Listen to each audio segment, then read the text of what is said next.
মুসলমানের অর্থ হচ্ছে রব্বুল আলামিনের কাছে কোনো প্রশ্ন না করে বিনা প্রশ্নে আল্লাহর কাছে সারেন্ডার করতে হবে, ঠিক কিনা?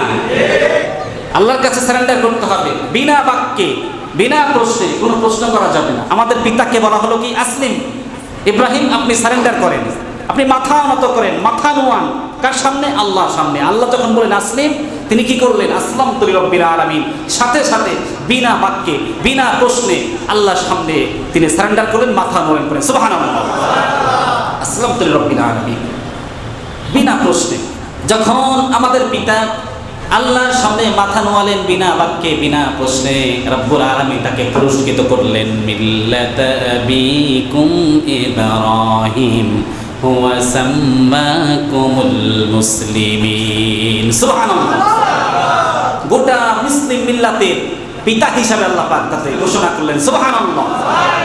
মুসলিম মিল্লাতের পিতা বানিয়ে দিলেন, আর তিনি এই জাতি নাম রাখলেন মুসলিম। সুবহানাল্লাহ।